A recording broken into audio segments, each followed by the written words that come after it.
Let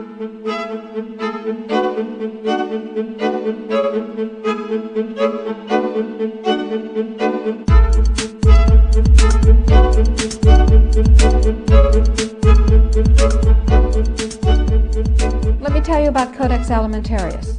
Let me define it for you. Let me help you understand the enemy. And let me assure you that absolutely nothing that I'm going to tell you is exaggerated, is interpolated, or is imagined. Everything I'm going to tell you is documented.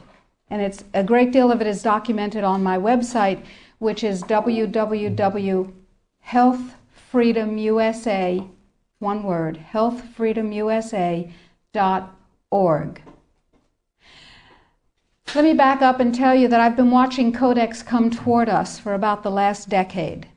And I've been watching the votes in Congress, which, God help us, is our bastion of support and protection against Codex, and I'll explain why that is.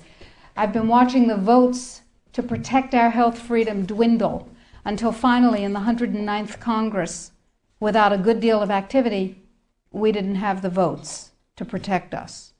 I've been watching Codex accelerate, and I've been watching it expand, and I've been getting more and more troubled. Let me give you a brief rundown of Codex then. After the Second World War, the Nuremberg tribunals were held, in which people who had committed crimes against humanity were judged by the world community in a court run by the United States and Britain, and they were sentenced to terms in prison if they were found guilty of crimes against humanity. One of the people found guilty of crimes against humanity was the president of a huge industrial megalith called IG Farben. IG Farben produced the gas used in the gas chambers, Cyclone B. They produced the steel for the death camps and the railroad lines. They produced the munitions, they produced chemicals, they produced all kinds of stuff. They produced pharmaceuticals. Big pharmaceutical company. So the president of IG Farben was convicted of crimes against humanity. Now, he's a sort of artistic fellow and creative. He was the one who was responsible for the slogan that people saw as they entered Auschwitz, usually for the last time. Arbeit macht frei. Work brings freedom. Creative sort of fellow. So he was sitting in jail and he said, well, that didn't work. What else can we do? I've got it. Food. He who controls food controls the world. So when he got out of jail, he went to his UN buddies and he said, have I got an idea for you? If we take over food worldwide, we have power worldwide. And his UN buddies said, cool idea. And so they created a trade commission. That's a very important pair of words, a trade commission called the Codex Alimentarius Commission. It is not a public health commission. It is not a consumer protection commission. It is a trade commission. Trade is about what? Money. Business. Trade is about profit. Well, they said in 1962, we're going to work toward total global implementation of Codex Alimentarius on December 31st, 2009. Long term. And they set up a bunch of committees on fish and fishery, fats and oil, fruits and vegetables, ground nuts, nutrition and foods for special dietary uses, and so on. There are currently about 27 Codex committee. There are regional organizations, there are task forces, and so on. So it's a huge bureaucratic monstrosity. It's immense. Codex has promulgated well over 4,000 guidelines, standards, and regulations on everything which can legally be put into your mouth, with the exception of pharmaceuticals. They are not part of Codex. Important. Now, Codex standards have no legal weight whatsoever. Zero. So who cares about them? They're just standards. So we're talking about an industry-dominated, regulation-setting organization, but if it has no legal standing, who cares, right? Here's the history of Codex Alimentarius before 1962. The Austro-Hungarian Empire said, we need rules by which the courts can rule on cases involving food. So we'll have regulations and rules that the courts will enforce. That's how they get their weight. That was called the Codex Alimentarius, and it was put into place around 1893 and lasted until the end of the Austro-Hungarian Empire in the First World War. So the idea was there in the Germanic tradition. We need rules, lots of rules, lots and lots of rules. We need a lot of rules. Let's have rules for everything to do with food. So it was sort of a natural extension for the German industrialists to say, we'll go back to the good old days of Codex Alimentarius, back when we had them in the Austro-Hungarian Empire. Cool. So they started promulgating their rules and regulations, and they were voluntary. They were sort of guidelines. Now, Codex Alimentarius Commission is administered by the World Health Organization, WHO, and the FAO, the Food and Agriculture Organization. They fund Codex and they run it at the request of the UN. So they're mommy and daddy to Codex Alimentarius.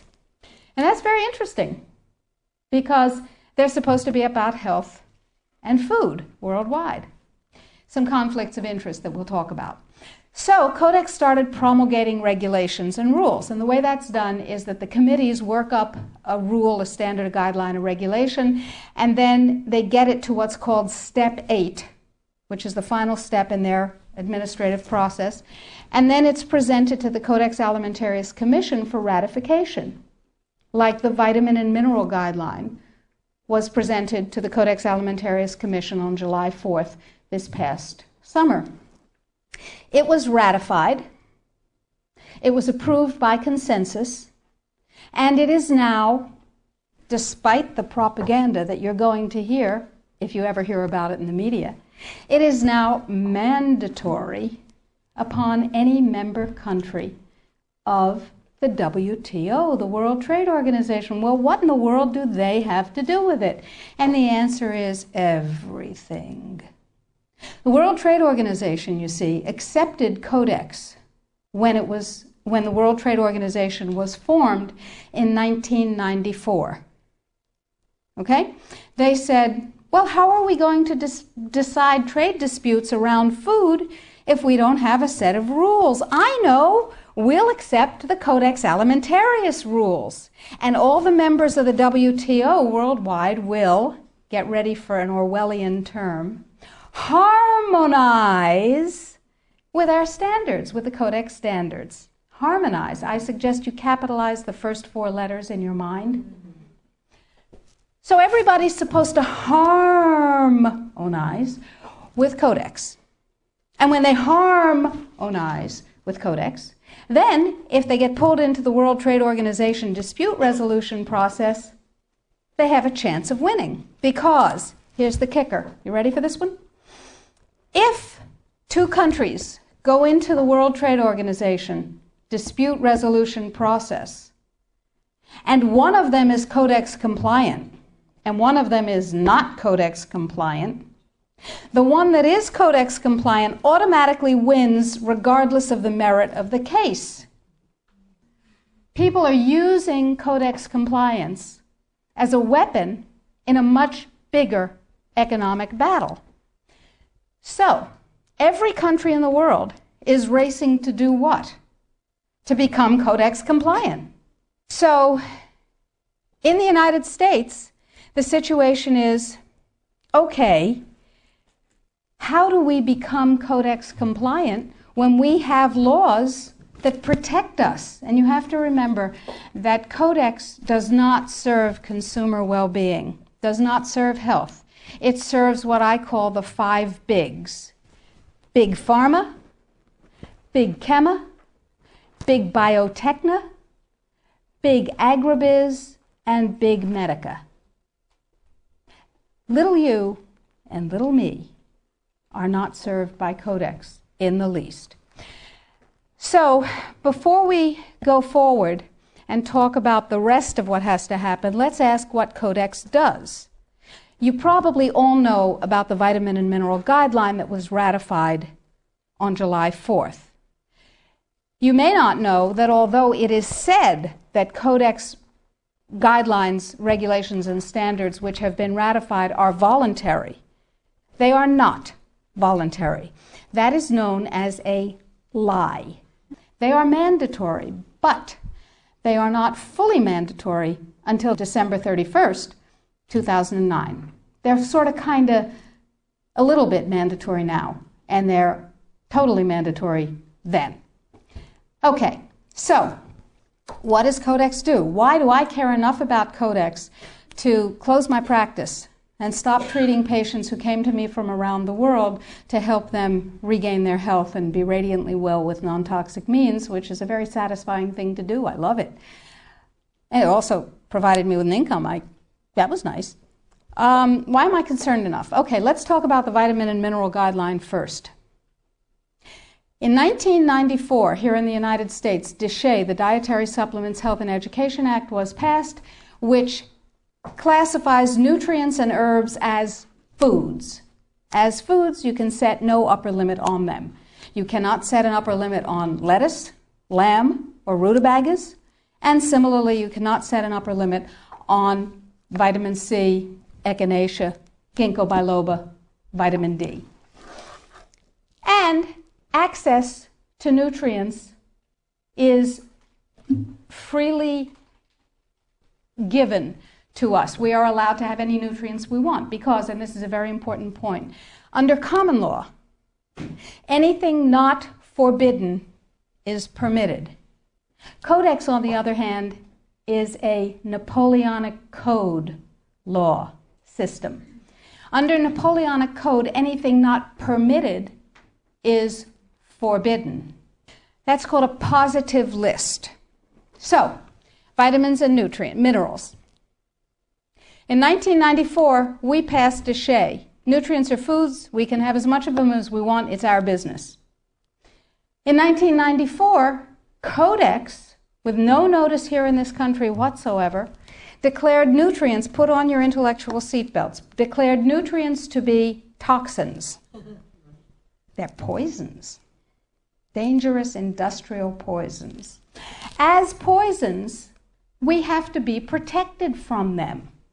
How do you protect somebody from a poison? You use toxicology. You use a science called risk assessment. A quick primer on risk assessment. First, you take the substance that's poisonous and you feed it to animals and you determine the dose that kills 50% of them. That's called the LD50. Okay? And you extrapolate what the LD50 for a human being might be. Then you go down to the other end of the dosage range and you start feeding itty-bitty tiny bits of it to test animals. And you come up with the largest possible dose, the maximum permissible upper limit, that can be fed to an animal before a discernible impact is shown. Okay? No discernible impact. Then you divide that by 100. That's how they do it in risk assessment. And now you've got a safety margin. So you've got 1/100th of the dose that can be given, the largest dose that can be given with no discernible impact. Okay? Nutrients under Codex not only are limited to those nutrients on the positive list, and we anticipate there will be 18 of them, and they do not include CoQ10, glucosamine, chondroitin sulfate. They do include fluoride, which, to my knowledge as a physician, has absolutely no biological benefit whatsoever. But it does make people complacent.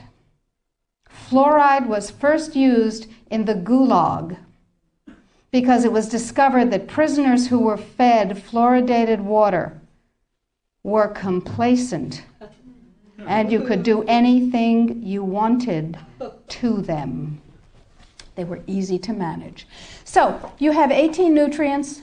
You have itty-bitty, teeny-weeny, little-bitty doses that are determined scientifically to have no effect on any human being.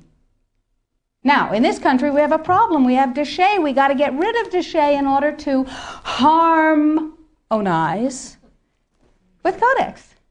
That part of Codex, anyway. So how do we get rid of déchets? We attack it legislatively, of course.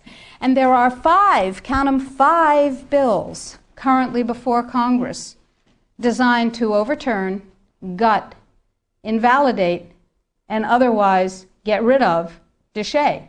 Because once déchet is gone, we can harmonize with a vitamin and mineral guideline. So what we're talking about is waking up one morning and being very surprised to find that high-potency, therapeutically effective, clinically significant nutrients are now illegal in the way that heroin is illegal. Not available with a prescription, illegal. If these nutrients have any impact on the human body, they are illegal. That's just the vitamin and mineral guideline. Let's talk about milk. We have recombinant bovine growth hormone, and now we can choose milk with it or milk without it, butter with it, butter without it, right? Not under Codex, because under Codex, every dairy cow on the planet must be treated with Monsanto's recombinant bovine growth hormone. Furthermore, under Codex, every animal used for food on the planet, whether it has fins, feet, or feathers, every animal on the planet must be treated with subclinical antibiotics. Must be treated with subclinical antibiotics and must be treated with exogenous growth hormones. Codex requires, mandates that all food be irradiated unless it's eaten locally and raw. All food, including organic food, of course. So is it organic afterwards? Well, of course, the organic standards are incredibly low. The organic standards allow a farmer to use veterinary drugs, including growth hormones, antibiotics, etc., on animals, and then at his whim reclassify them as organic. But farmers are our friends, and they would never do that, right? Right. Codex sets limits for the dangerous industrial chemicals that you can have in your food. And the limits are incredibly high. Go to Codex Alimentarius, do a Google search, and look, there are drop-down menus at the top of the official Codex page. Look at the toxins and the veterinary chemicals and the levels that are set. They are terrifying to me, terrifying. The names of the chemicals that are permitted and the amounts of the chemicals that are permitted are terrifying to me. Why am I terrified? Well, perhaps I'm just a cowardly person. It's possible. Think about this. In 2001, 176 countries, including the United States, got together and they said there are 12 really bad organic chemicals. They're called POPs, persistent organic pollutants. There are a lot of them, but there are 12 that are so bad that nobody could disagree that those 12 POPs had to be banned worldwide. 9 of the 12 worst organic chemicals known are pesticides, not surprisingly, because they kill things. And, of course, we have many processes and enzyme systems that are very much like insects and other pests, so they're not too good for us. But Codex has different ideas. Codex has brought back 7 of the 9 forbidden POPs that 176 countries banned worldwide. Dieldrin, aldrin, hexachlorobenzene.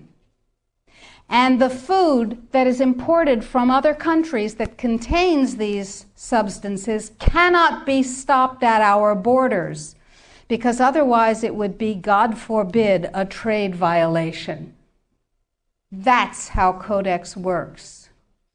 Codex, according to the World Trade Organization and the Food and Agriculture Organization joint projections. Now, I didn't make this up. Please, if you unfastened your intellectual seatbelts, put them back on again. If you do the numbers in the WHO FAO projections, the epidemiological projections, they estimate, not I, because what do I know? They estimate, they're the experts, that just the vitamin and mineral guideline alone, when it goes into global implementation on December 31st, 2009, will result in a minimum of 3 billion, that's B, bad, big, billion deaths.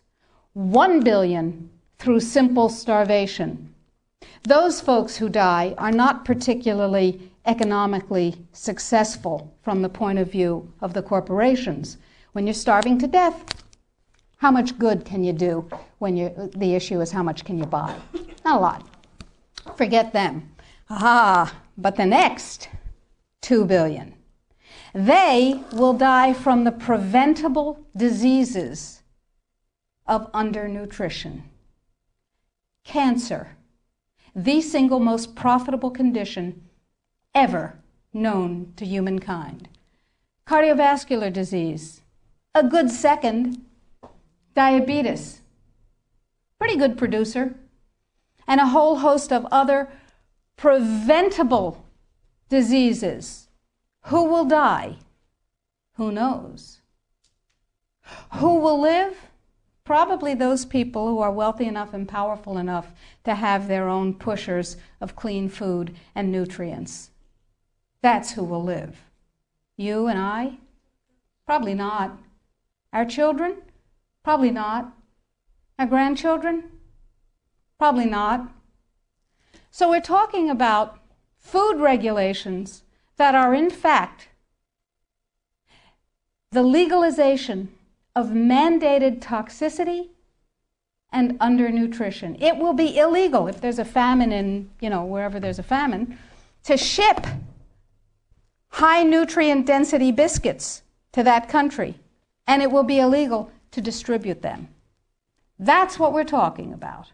Codex is big and it's bad, but it's not invulnerable. So the point is that we have to protect ourselves, and I believe that we have to regain global leadership, which we have lost, surrendered, squandered, sold. No global. No, we have. We have sold. Just joining the World Trade Organization surrendered our sovereignty. However, parenthetically, I have a team of constitutional lawyers looking at the following question. Are we members of the WTO?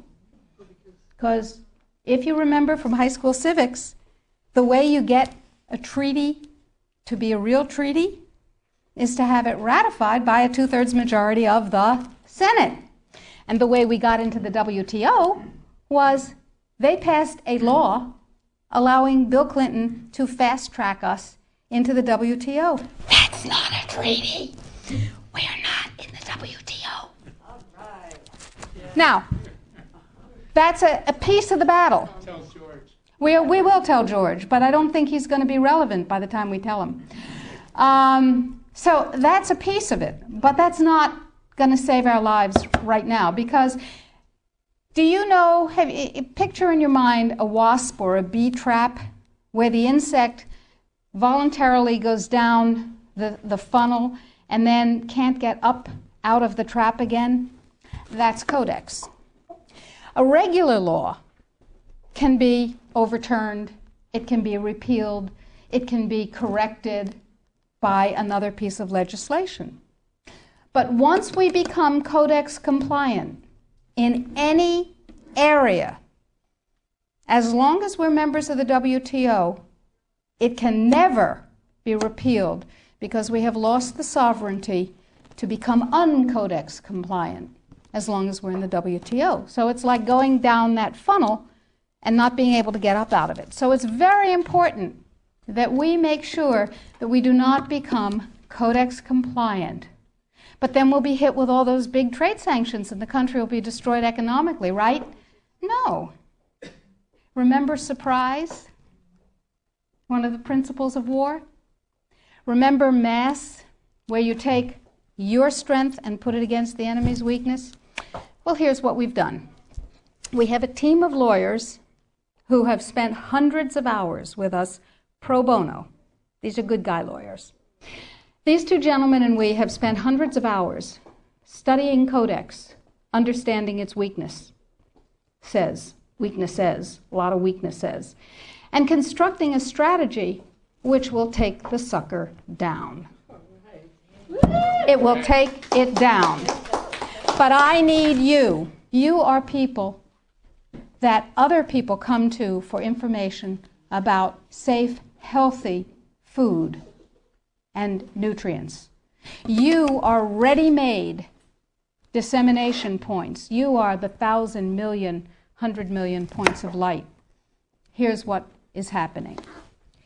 Every country in the world has to be Codex compliant in order not to get hit by WTO trade sanctions, as I told you, if they're members of Codex in the WTO. And there are a few countries that are not, but I guarantee you they're not of any major significance. So, the question is, what does Codex compliance mean? Well, most people, most countries, most legislators believe that it means they have to adopt as their national standard on that particular subject what Codex ratified. But that's not the case any more than we're in the WTO. That's not the case either. What it means is that the format, the issues, and the subjects covered by a Codex guideline, standard, or regulation have to be addressed in the country's guideline, standard, or regulation on the same topic. So, what we have done is create the first of many alternative Codex guidelines. You can go to our website, www.healthfreedomusa.org, and you will see a little button on the upper right-hand side that says, Sign the Citizens Petition. Now, to briefly digress, a citizen's petition is not like a grocery store petition that you sign and you bring to somebody and you say, I have 200,000 signatures, and they dump it in the wastebasket, because in their mind, it's one signature, you and your friends wrote 200,000 names. No, it is a legal challenge to the policy of the United States government on Codex. It's called a citizen's petition. It's a legal challenge. We're suing the United States government, saying what you're doing is illegal, folks. Let us tell you how. We want hearings of fact. We want redress. We want correction. If we get what we want, that's dandy. If we don't get what we want, we have gone through a process called exhausting administrative remedies. We have made the case ripe for court. Okay, so I need you and everybody you know to sign this citizen's petition saying this is a bad policy, en masse. And you do this on the web, and you'll see the instructions, and we present the thousands and thousands and thousands of actual physical pages that we print out with people's signatures to the U.S. Codex Office and to the FDA, and they don't like that at all. But that's okay. However, this time, this is the Second Amendment of the Citizens Petition that we're asking you to sign. This time, the revised Vitamin and Mineral Guideline is part of it. It's part of the lawsuit saying this needs to be U.S. policy. The more voices that say, this is what I want, and you work for me, Mr. and Mrs. Bureaucrat and Mr. and Mrs. Congressman, Mr. and Mrs. Senator, the more voices, the more weight. So step number one is read and sign the citizen's petition Step number 2 is disseminate the information, the web link. Tell everybody you know. Put it out in your office.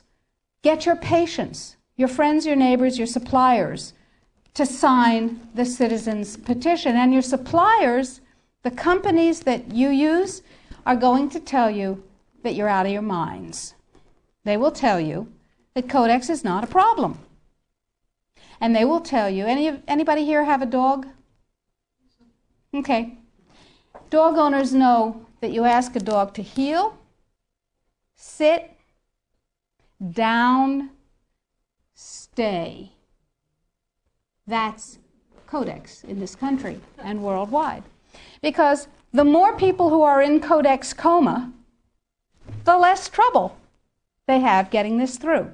So the NNFA, anybody here ever heard of the NNFA? Everybody's heard of the NNFA.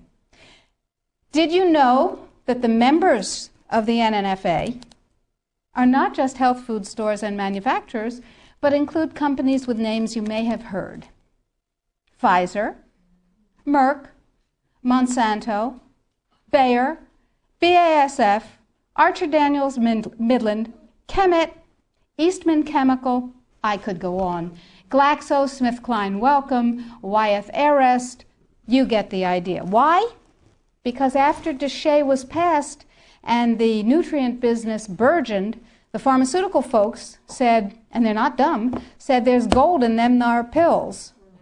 And they bought the means of production of many, many, many companies, and they bought the companies themselves. So they're in the nutrient business. What better way to kill the nutrient business, which is not nearly as profitable as the toxic chemical drug business, than to take it over? Works every time, right? CRN. Anybody here know about CRN? Council for Responsible Nutrition. Same members. They have lots of multi-level marketing companies. Same members. Okay? And they're serving their members' needs. They're saying, CRN is saying, yay, Codex is coming. It's going to protect us from those dangerous vitamins and minerals and herbs. And CRN is saying, it's fine. Go to sleep, lullaby, and good night. Everything's fine. And they use a report that they commissioned at a reputed cost of $800,000.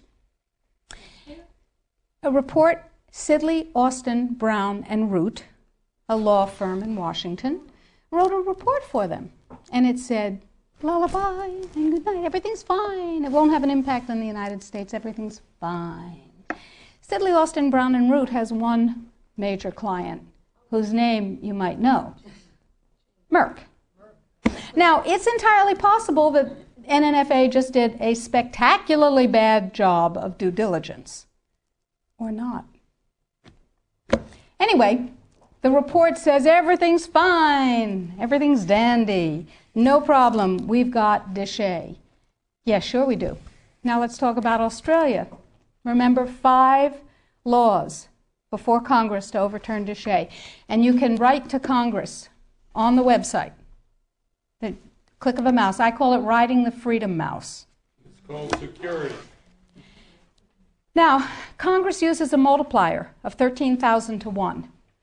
Every email, fax, phone call, letter. Don't write letters. They get decontaminated. They never get to Congress. Every email, fax, and phone call counts as 13,000 constituent opinions. They figure that if you write a letter or send an email, there are 12,999 lazy lunks who can't bother to get to the computer terminal to do the same thing, but they feel the way you do. Interesting. That's power, my friends. That's power. That's 13,000 to 1. So suppose we have 1 million people. Suppose we have 10 million people. Suppose we have 100 million people saying, don't you dare. Now, Congress has one rule above all others. Anybody know what it is? Get reelected. That's the primary rule, the prime directive, as Isaac Asimov would have called it. The prime directive is to get reelected. Now, DSHEA was passed, you may remember, by unanimous congressional consent. Was that because one morning all members of Congress woke up and said, I see the light. nutrients are better than drugs. No, they said, oh, if I don't go along with this, I'll never be reelected to anything. You remember critical mass. Remember, we were out on the streets and we were up on our hind legs and we were making noise and we were rallying and we were writing letters and we said, don't you dare take away my health freedom. Remember? And we won. Except we got fat, dumb, and lazy and stopped protecting ourselves. So now we're in the same place again. Except it's all food instead of just nutrients. So that's point number one. Use the freedom mouse. Ride the freedom mouse. We've made it as easy as possible on the site. Sign up for the emails. I will never sell your information to anyone, I promise. I will never rent it. I will never share it. You'll only get email from me. And we need you to know what's going on. So I'll send you email blasts. I'll send you things that you can do. Or not. You know, it's your choice. Get everybody you know informed. Now, what else can you do? Well, we're going to write a series of Codex alternative guidelines. Everything bad in Codex will have an alternative guideline that turns it into a pro-health guideline. What have we done with the guideline, the vitamin and mineral guideline? You can see that because we have a markup copy that has their guideline crossed out and ours written in on the website. It's right there. What we've done is turn it into something, into a guideline that mandates biochemically, individually determined optimal health. And it's still Codex compliant. So we said, okay, now we need Congress to adopt this. And we need other countries in the world to adopt this. So Bert and I went to Washington, D.C., and we met with Dana Rohrabacher from Orange County, who said to us, he's a representative, he said, I believe in pesticides. I went, ugh. He said, I believe in GMOs. I went, ugh, ugh. He said, I believe in irradiation of food. I went, ugh, ugh, ugh. But, he said, I believe in your right to not be forced to eat foods that have been processed that way more than I believe in those technologies. I will take this on. We said, oh, that's really nice. And he said, now, we need a coalition. So we went across the aisle, or across the office building, to see Peter DeFazio's staff from Oregon, who is a liberal Democrat, whereas Rohrabacher is a Republican, a libertarian Republican. And DeFazio's on board. And we have large numbers of others who actually never heard of Codex before we told them about it. Never heard of Codex. We have called every health legislative aide in Congress, and we have said, what's your congressman's position on Codex? And they've said, bah. We have spoken to the trade legislative assistants. We've said, what's your congressman's position on Codex? And they've said, on what? They don't know. We had a congressional briefing set up on the 20th of September. I was going to address Congress. Tell them about it. I thought that was cool. 10 days before, it became a briefing on something else. Another freedom click. You need to write to Congress on the site and tell them that they need a congressional briefing, by God, and tell them you want me to brief them.